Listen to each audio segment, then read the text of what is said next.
on the outside.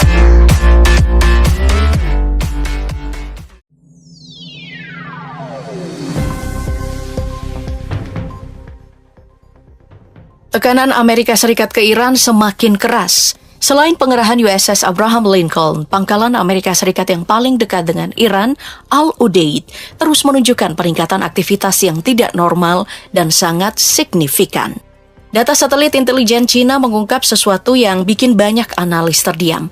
13 unit KC-135R Stratotankers, pesawat pengisi bahan bakar udara, dan satu RC-135V Rivet Joint, pesawat intelijen elektronik paling canggih milik Amerika Serikat, terdeteksi aktif di kawasan.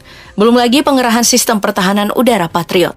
Artinya satu, Amerika sedang menyiapkan opsi militer penuh. Pertanyaannya, apakah ini akan menjadi perang yang tidak seimbang? Jawaban tegasnya, tidak. Karena dua aktor kunci mulai masuk ke panggung, Rusia dan Cina. Dan di titik inilah peta permainan berubah total. Sejauh mana dua negara ini bisa jadi tembok pertahanan bagi Iran? Kita bahas tuntas di video ini dan pastikan kamu nonton sampai akhir, karena justru di segmen terakhir, arah konflik ini jadi sangat tidak terduga.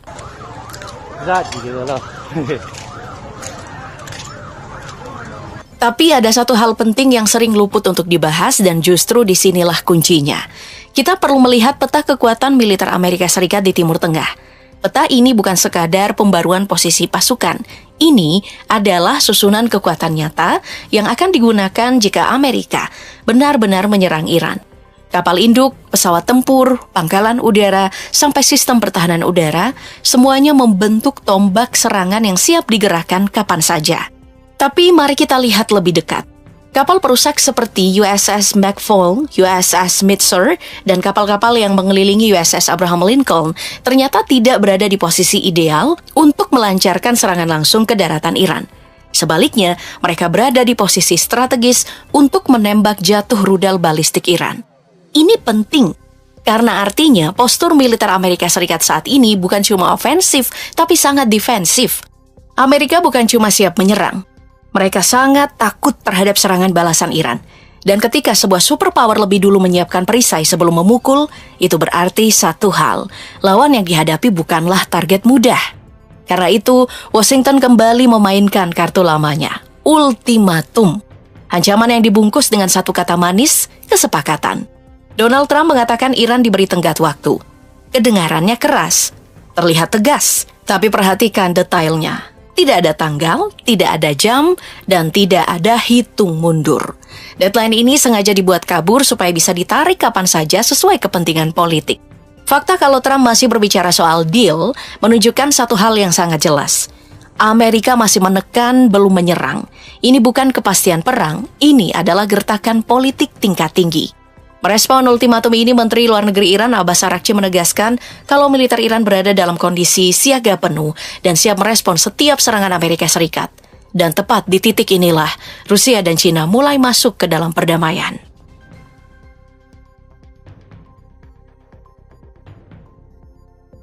Di tengah tekanan Amerika yang makin terang-terangan, satu peristiwa penting terjadi di balik layar. Presiden Rusia Vladimir Putin menggelar pertemuan dengan Ali Larijani, bukan diplomat biasa, tapi pejabat senior Iran yang bertanggung jawab atas urusan keamanan nasional. Ini bukan pertemuan seremonial.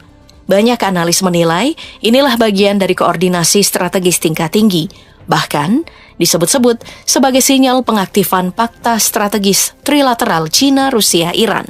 Tiga negara yang sama-sama berada di bawah tekanan Barat, tapi kini berdiri dalam satu barisan geopolitik. Dampaknya besar. Fakta ini secara langsung meruntuhkan strategi lama Amerika Serikat, isolasi satu persatu.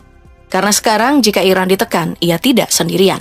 Ada Cina, ada Rusia, dan logikanya berlaku sebaliknya. Kondisi ini secara signifikan membatasi kemampuan Amerika untuk memaksakan kehendaknya secara sepihak. Sebagai respon nyata atas tekanan Washington, latihan militer gabungan mulai digerakkan dengan Iran sebagai tuan rumah. Cina lebih dulu merapat mengerahkan kapal perang ke perairan sekitar Iran. Rusia disebut akan menyusul. Bukan cuma latihan, soal persenjataan penguatan ini sudah terjadi jauh sebelumnya. Rusia memasok helikopter serangan Mi-28NE dan sistem pertahanan udara canggih S-400. Sementara China mengirim komponen rudal serta sistem pertahanan udara HQ-22. Tapi sebelum latihan gabungan ini benar-benar dimulai, Iran mengirim pesan yang sangat jelas. Teheran menggelar latihan angkatan laut di dekat kapal perang Amerika Serikat.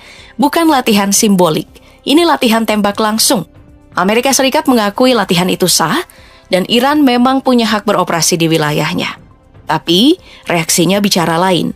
Marco Rubio langsung menyatakan Iran seharusnya tidak berada terlalu dekat dengan pangkalan militer Amerika di Teluk Persia. Dan di titik inilah ironi muncul. Pihak yang selama ini menebar ancaman justru sekarang mulai merasa terancam.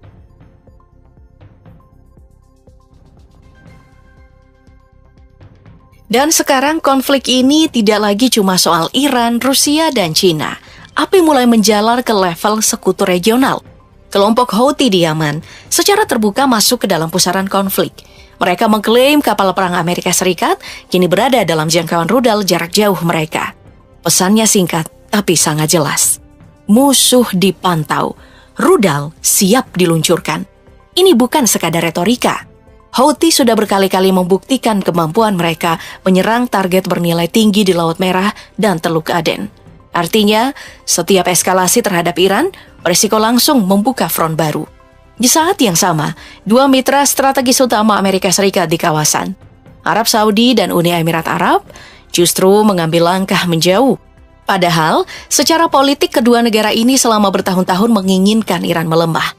Tapi realitas di lapangan berkata lain. Membantu Amerika secara terbuka berarti membuka pintu bagi serangan balasan Iran. Pangkalan militer, kilang minyak, kota-kota vital, semuanya bisa berubah jadi target sah.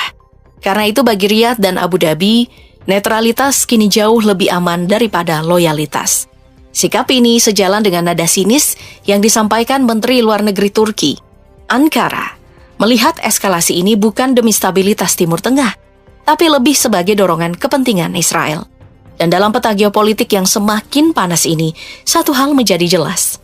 Riyadh tidak mau jadi tameng. Abu Dhabi tidak mau jadi sasaran. Ankara tidak mau jadi pion.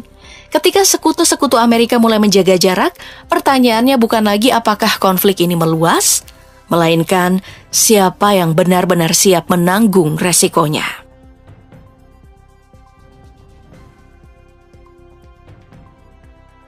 Jelas, ini bukan lagi tekanan sepihak. Yang sedang kita saksikan sekarang adalah konfrontasi poros kekuatan dunia. Amerika Serikat dan Israel sekarang berhadapan dengan Iran yang sudah menarik garis merahnya dengan sangat tegas. Rudal tidak bisa ditawar. Program nuklir hanya untuk energi damai. Dan kali ini Iran tidak berdiri sendirian. Di belakangnya, Rusia berdiri sebagai penopang strategis. China juga hadir dan mengamati dengan sangat dekat. Semua kini saling terhubung. Kesalahan kecil tidak lagi berujung pada protes diplomatik. Ia bisa langsung berubah menjadi eskalasi besar, terutama di kawasan sempit dan sensitif seperti Selat Hormuz.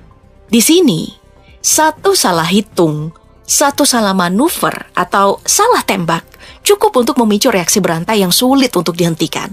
Dan kali ini, yang saling berhadapan bukan negara kecil atau aktor non-negara, melainkan kekuatan dunia yang sama-sama siap. Namun di tengah ketegangan ini masih ada satu-satunya harapan.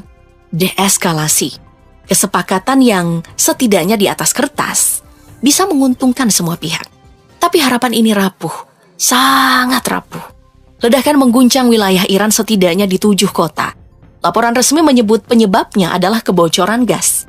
Tapi kejadiannya yang terlalu bersamaan jadi mencurigakan. Diskusi pun di jejaring sosial dengan cepat mengaitkannya dengan pola insiden serupa selama konflik 12 hari dengan Israel. Meski Israel membantah keterlibatan apapun, tuduhan tetap bergulir deras. Dan setiap tuduhan, setiap kecurigaan, membuat ruang deeskalasi semakin menyempit. Dunia kini berada di persimpangan, menuju perang terbuka atau kesepakatan senyap yang mencegah bencana lebih besar. Pertanyaannya tinggal satu. Siapa yang berani menurunkan tensi lebih dulu?